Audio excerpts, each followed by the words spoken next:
সংকট শেষ হয়ে গিয়েছে বলে অনেকেই মনে করেছিল, কিন্তু ইরান, আমেরিকা এবং ইসরায়েল যুদ্ধ আবার নতুন করে শুরু হচ্ছে। আজকের সর্বশেষ ঘটনা প্রবাহ বলছে পরিস্থিতি শুধু কথার লড়াই আর সীমাবদ্ধ নেই, বরং কূটনীতি, সামরিক প্রস্তুতি, অর্থনৈতিক চাপ এবং আন্তর্জাতিক জোট সবকিছু মিলিয়ে এক নতুন অধ্যায় শুরু হতে যাচ্ছে। So the question is now, is the Iran war returning? আজকের ভিডিওতে আমরা ধাপে ধাপে জানবো ইরান কি বলছে, আমেরিকা কি বলছে, আর ইসরায়েল কি অবস্থান নিয়েছে, এবং তুরস্ক, পাকিস্তান, ভারত সহ বিশ্বের বিভিন্ন দেশ কী ভূমিকা নিয়েছে। তাই ভিডিওটি শেষ পর্যন্ত দেখুন। প্রথমে আসি সবচেয়ে বড় খবর, হরমুজ প্রণালী।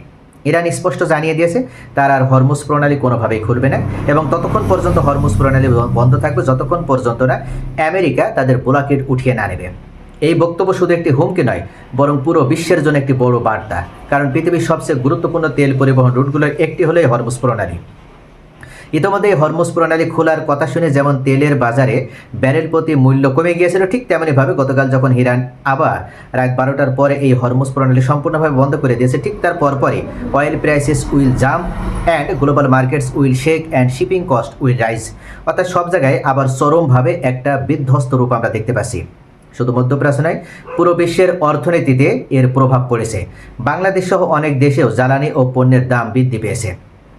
এদিকে ইরানের রাজনৈতিক নেতৃবৃন্দের বক্তব্যে আমরা যদি দেখি, তাহলে ইরানের পার্লামেন্ট স্পিকার মোহাম্মদ বাগের গালিবাফ উল্লেখ করেছেন, আমরা যুদ্ধের জন্য প্রস্তুত, আলোচনায় অগ্রগতি হলেও এখনও সেটা অনেক দূর। এই একটি বাক্যের ভিতরে পুরো কৌশল লুকিয়ে আছে। একদিকে তারা আলোচনায় আছে, অন্যদিকে যুদ্ধের প্রস্তুতির কথাও বলছে। This is called dual strategy, অর্থাৎ এক হাতে ডিপ্লোমেসি আর আরেক হাতে মিলিটারি প্রেশার। ইরান বহুদিন ধরে এই কৌশল ব্যবহার করে আসে। তারা চায় বিশ্ব বুঝুক, তাদের সঙ্গে আলোচনা করতে হবে, সম্মান দিয়ে, ভয় দেখিয়ে নয়। এরপর আসে আরও কঠিন বক্তব্য। ইরানের প্রেসিডেন্ট বলেছেন, আমাদের পারমাণবিক অধিকার কেড়ে নেওয়ার অধিকার ট্রাম্পের নেই।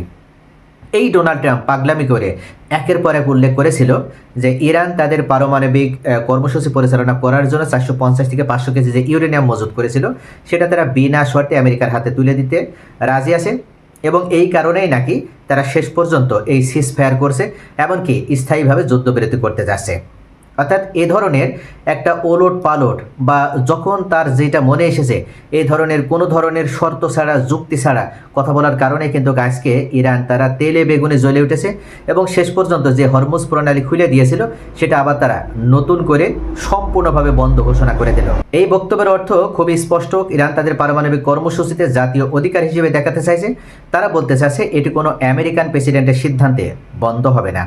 দিস ইজ অ্যাবাউট সভারেন্টি, জাতীয় স্বাধীনতা ও সিদ্ধান্তের প্রশ্ন যেখানে, সেখানে ইরান কতটুকু তারা নিজেদের সার্বভৌমত্ব রক্ষার জন্য কি করতে পারে সেটা এখন পর্যন্ত তারা দেখিয়ে যাচ্ছে, এবং আমেরিকা, ইসরায়েল হাড়ে হাড়ে টের পাচ্ছে। এখন সামরিক অংশে আসি। ইরান রেভলিউশনারি গার্ড দাবি করেছে তারা যুদ্ধে আগের চেয়েও দ্রুত ক্ষেপণাস্ত্র লঞ্চার ও ড্রোন পুনর্গঠন করছে। এর মানে কি? এর মানে ইরান শুধু কথাই নয়, বাস্তব সামরিক প্রস্তুতিও গ্রহণ করেছে। মিসাইল, ড্রোন লঞ্চার সব কিছু দ্রুত পুনর্গঠন করা হচ্ছে, এবং তারা একটা দীর্ঘমেয়াদী যুদ্ধের জন্য মাঝখানে যে 15 দিনের একটা যুদ্ধবিরতি তারা পেয়েছিল সেটাকে তারা ভালোভাবে কাজে লাগিয়েছে। এখন আসি আমেরিকার দিকে। ডোনাল্ড ট্রাম্প বলেছেন ইরানের সঙ্গে ভালো আলোচনা চলছে। এই বক্তব্য শুনে অনেকে ভাবতে পারেন তাহলে সব কিছু ঠিক হয়ে যাচ্ছে, কিন্তু পরের লাইনে তিনি আবার বলেছেন ইরানের হরমুজ বন্ধ এটা এক প্রকার আমেরিকাকে ব্ল্যাকমেইল করা। অর্থাৎ ডোনাল্ড ট্রাম্প এই মুহূর্তে বুঝতে পারছে যে ইরানের কাছ থেকে হরমুজ প্রণালী খোলার মতন ক্ষমতা তার নেই, তাই এটাকে সে ব্ল্যাকমেইল হিসেবে উল্লেখ করছে। অর্থাৎ একদিকে গুড টক্স এবং অন্যদিকে হার্শ ক্রিটিসিজমও গ্রহণ করছে এই Donald Trump. This is pressure politics. America চাইছে আলোচনা চলুক, কিন্তু ইরান যেন আন্তর্জাতিক বাণিজ্য পথকে চাপের হাতিয়ার হিসেবে ব্যবহার না করে। আরও বড় রিপোর্ট এসেছে আমেরিকা নাকি আন্তর্জাতিক পানিতে ইরান সম্পর্কিত জাহাজ আটক করার পক্ষে তাদের অবস্থান তারা এখন পর্যন্ত ধরে রেখেছে। ডোনাল্ড ট্রাম্প উল্লেখ করেছে ইরান যদি হরমুজ প্রণালী অবমুক্ত না করে তাহলে ইরানের বন্দরগুলোতে অবরোধ অব্যাহত থাকবে। কিন্তু আমরা দেখেছিলাম ইরান আমেরিকার কথা বিশ্বাস করে হরমুজ প্রণালী উন্মুক্ত করে দিয়েছিল, কিন্তু 24 ঘন্টা অতিবাহিত হয়ে গেলেও আমেরিকা তাদের ব্লকেড উঠায়নি। তারপরে ইরান আবারও তারা বাধ্য হয়ে হরমুজ প্রণালী বন্ধ করে দেয়। Let's talk about Israel. Trump আজও ইসরায়েলকে গ্রেট অ্যালাই বলেছেন, অর্থাৎ যুক্তরাষ্ট্র ইসরায়েল সম্পর্কে এখনও শক্ত অবস্থানে আছে। ইসরায়েল বহুদিন ধরে ইরানকে তাদের নিরাপত্তার জন্য সবচেয়ে বড় হুমকি হিসেবে দেখে। বিশেষ করে ইরানের ক্ষেপণাস্ত্র, আঞ্চলিক মিত্রগোষ্ঠী, পারমাণবিক সক্ষমতার প্রশ্নে তারা সবসময় ইরানকে নিয়ে উদ্বিগ্ন থাকে। তবে একই সময়ে ইসরায়েল লেবানন সীমান্ত সংঘর্ষ চলছে, যেখানে ইসরায়েলের সৈন্যও নিহত হয়েছে। এতে বোঝা যাচ্ছে ইসরায়েল একাধিক ফ্রন্টে চাপের মধ্যে আছে। মাল্টিপল ফ্রন্টস মিন মাল্টিপল রিস্কও, অর্থাৎ গাজা, লেবানন, সিরিয়া, ইরান সব দিক সামলানো ইসরায়েলের জন্য কিন্তু সহজ নয়। এখন আসি কোন দেশ ইরানের প্রতি তুলনামূলক নরম সুরে কথা বলছে। প্রথমে তুরস্কের পররাষ্ট্রমন্ত্রী হাকান ফিদান উল্লেখ করেছেন ইরান আমেরিকা আলোচনা অনেকটাই এগিয়েছে, শুধু কিছু মতবিরোধ বাকি রয়েছে। এটি খুব গুরুত্বপূর্ণ বক্তব্য, কারণ তুরস্ক সরাসরি কোনো পক্ষ না নিয়ে মেডিয়েশন টোন ব্যবহার করছে। তারা বলতে চাইছে যুদ্ধ নয়, আলোচনার মাধ্যমে সমস্যার সমাধান করতে হবে। তুর্কি ওয়ান্টস স্টেবিলিটি, কারণ মধ্যপ্রাচ্যে বড় যুদ্ধ হলে তুরস্কের অর্থনীতি, নিরাপত্তা ও সীমান্ত পরিস্থিতিতেও প্রভাব পড়বে। এখন পাকিস্তান ইসলামাবাদে আগের যে বৈঠক হয়েছিল আবারও নতুন রাউন্ড হতে পারে বলে আলোচনা চলছে। পাকিস্তান এখানে মধ্যস্থতাকারী হিসেবে ভূমিকা নেওয়ার চেষ্টা করছে। এটি পাকিস্তানের জন্য বড় একটা কূটনৈতিক সুযোগও হতে পারে আন্তর্জাতিকভাবে প্রভাব তৈরি করায়। যদি তারা দুই পক্ষকে টেবিলে আনতে পারে তাহলে আন্তর্জাতিক পর্যায়ে তাদের গুরুত্বও বাড়বে। But mediation is never easy, কারণ ইরান ও আমেরিকার মধ্যে বিশ্বাসের ঘাটতি রয়েছে দীর্ঘদিনের। সেই 1979 সাল থেকে তাদের যে অবিশ্বাস, সেই অবিশ্বাসের কারণে এখন পর্যন্ত তারা একের অধিকবার যুদ্ধে লিপ্ত হয়েছে, কিন্তু কখনো স্থায়ী শান্তিতে তারা আসতে পারেনি। এবার ভারতের দিকে আসি। দুই ভারতীয় জাহাজে গতকাল ইরানের পক্ষ থেকে হামলা করা হয়েছিল। যদিও হামলার পরিপ্রেক্ষিতে ভারত প্রতিবাদ জানিয়েছিল, কিন্তু একই সঙ্গে ভারত ইরানের সঙ্গে আবার সম্পর্ক বজায় রাখার কথা উল্লেখ করেছে। এটি ভারতের একটি বাস্তববাদী নীতি। ইন্ডিয়া নিডস ব্যালেন্স, একদিকে যুক্তরাষ্ট্রের সঙ্গে সম্পর্ক, অন্যদিকে ইরানের জ্বালানি ও আঞ্চলিক সুযোগ, দুটি ভারতের জন্য গুরুত্বপূর্ণ। এখন প্রশ্ন হলো এই পরিস্থিতি কোথায় যাবে? আমরা তিনটি সম্ভাবনা দেখতে পারি। প্রথম সম্ভাবনা কন্ট্রোল টেনশন, অর্থাৎ উত্তেজনা থাকবে, হুমকি থাকবে, কিন্তু সরাসরি আর যুদ্ধ হবে না। আর দ্বিতীয় সম্ভাবনা লিমিটেড ক্লাশ, জাহাজ আটক, ড্রোন হামলা, সীমিত ক্ষেপণাস্ত্র হামলা, এমন কিছু হতে পারে। আর তৃতীয় সম্ভাবনা, যেটা কোনোভাবে উড়িয়ে দেওয়া যাচ্ছে না, সেটা হচ্ছে মেজর ওয়ার, অর্থাৎ অনেক সময় যদি কেউ বড় ভুল হিসাব চায় বা ভুল হিসাব হয় তাহলে বড় যুদ্ধ শুরু হতে পারে। And history shows wars often start by mistake. এখন অনেক সময় কেউ যুদ্ধ চায় না, কিন্তু ভুল সিদ্ধান্তেই যুদ্ধ শুরু হয়ে যায়। এখন সাধারণ মানুষের জন্য এর মানে কি দাঁড়াবে? তেলের দাম বৃদ্ধি পাবে, ডলারের প্রতি চাপ বাড়বে এবং পণ্যের দাম বাড়বে। বিশ্ববাজারে একটা আতঙ্ক তৈরি হবে। এটা শুধু রাজনৈতিক খবর নয়, পকেট ইস্যুও হতে পারে। বন্ধুরা, সবচেয়ে গুরুত্বপূর্ণ যে বিষয় সেটা হচ্ছে এখনও ডিপ্লোম্যাসি ডিল হয়নি, আলোচনা চলছে বা তা আদান প্রদান চলছে।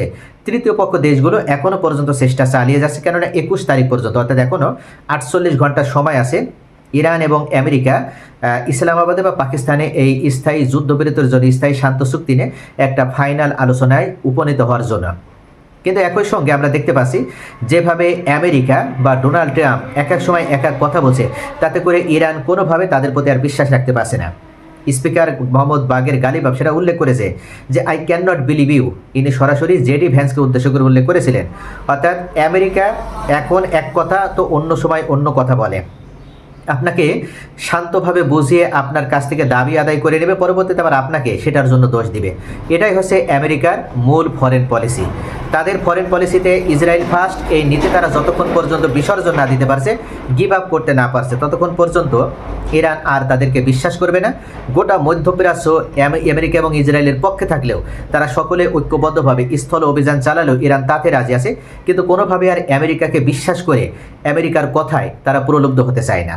তো সব মিলে এই মুহূর্তে একটাই গুরুত্বপূর্ণ বিষয়, সেটা হচ্ছে ইরান যদি শেষ মুহূর্ত পর্যন্ত তারা যে প্রস্তুতি গ্রহণ করেছে সেটার আলোকে আমেরিকা, ইসরায়েল এবং মধ্যপ্রাচ্যের নামধারী মুসলিম মুনাফিক বেঈমান রাষ্ট্রের বিরুদ্ধে শক্তিশালী অবস্থান নিয়ে স্থল যুদ্ধে অবতীর্ণ হতে পারে, তাহলে প্রথমেই কিন্তু এই মধ্যপ্রাচ্যের মুসলিম নামধারী রাষ্ট্রগুলোর পতন ঘণ্টা বেজে উঠবে। আমরা এখন দেখব আগামী কয়েকদিন আসলে শেষ পর্যন্ত কি সিদ্ধান্ত হয়। পাকিস্তান এখনও তারা হাল ছাড়েনি। জেনারেল আসিম মনির তিনি চেষ্টা চালিয়ে যাচ্ছে। যদি তিনি সফল হতে পারেন তাহলে দক্ষিণ এশিয়াতে ভারতের থেকেও পাকিস্তান কূটনৈতিকভাবে সবথেকে বেশি গুরুত্ব বহন করে এবং তাদের আন্তর্জাতিক পর্যায়ে গ্রহণযোগ্যতা বাড়বে। এটাও পাকিস্তানের কূটনীতিতে একটা বড় ধরনের বিজয় হিসেবে কিন্তু আবির্ভূত হবে। তো সব মিলিয়ে পাকিস্তান চেষ্টা করছে, ইরান এবং আমেরিকা তারাও কূটনৈতিকভাবে অবশ্যই একটা শান্তিপূর্ণ অবস্থানে আসবে, যেটা তুরস্কের পররাষ্ট্রমন্ত্রী হাকান ফিদান উল্লেখ করেছেন। কিন্তু আশ্চর্যের বিষয় হচ্ছে এখন পর্যন্ত ডোনাল্ড ট্রাম্প যদি ইরানের 10 দফা শর্ত মেনে না নেওয়া হয় তাহলে কোনোভাবে বাগের গালিবাফ উল্লেখ করেছেন তারা কোনো যুদ্ধবিরতিতে যাবে না। এটাই হচ্ছে ফার্স্ট অ্যান্ড ফাইনাল কথা।